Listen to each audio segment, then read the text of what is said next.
আসসালামু আলাইকুম এভরিওয়ান।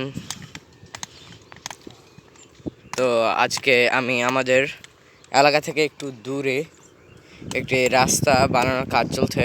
তো আমি সেখানে চলে আসলাম ভিডিও করার উদ্দেশ্যে। তো আপনারা দেখতে পাচ্ছেন এটি কিন্তু এই রাস্তাটা শেখ হাসিনার আমলে কিন্তু এই রাস্তাটার বরাদ্দ হয়েছিল, কিন্তু শেখ হাসিনা এই রাস্তাটা না করে 8 কিলোমিটার রাস্তাটা বন্ধ রেখেছে। তো শেখ হাসিনা যখন চলে গেল, তো ডক্টর ইউনূস এই রাস্তাটি বানানোর সিদ্ধান্ত নিলেন। তো এখন এই রাস্তাটি সম্পূর্ণ করার কার্যক্রম চলছে। দেখুন, শত শত শ্রমিক কিন্তু কাজ করছে। দেখুন, ইট ভাঙার কাজ চলছে। তো ইটের উপর দিয়ে আবার বালি দিবে। তো রাস্তা বানানো কিন্তু শ্রমিকদের জন্য অনেক কঠিন একটি কাজ। এখানে অনেক প্রক্রিয়ার মাধ্যমে রাস্তাটি তৈরি হয়।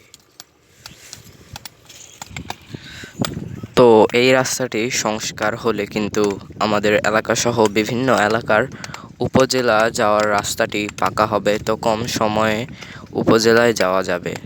তো এই রাস্তাটি অনেক গুরুত্বপূর্ণ ছিল, কিন্তু শেখ হাসিনা এই রাস্তার 8 কিলোমিটার এবং এর পশ্চিম দিকে 18 কিলোমিটার রাস্তার টাকা কিন্তু খেয়ে ফেলেছে শেখ হাসিনা।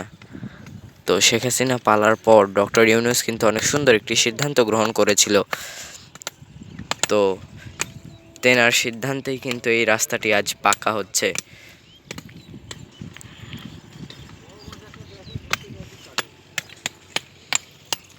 তো এই রাস্তা যখন পিচ ঢালা হবে, তো তখন আমি আপনাদেরকে একটি ভিডিও দিব। এই ভিডিওটা হলো রাস্তা বানানোর ভিডিও পার্ট 1। তো এখানে দেখুন শ্রমিক ভাইয়েরা কত কষ্ট করে ইট ভাঙছে কিছু টাকার উদ্দেশ্যে।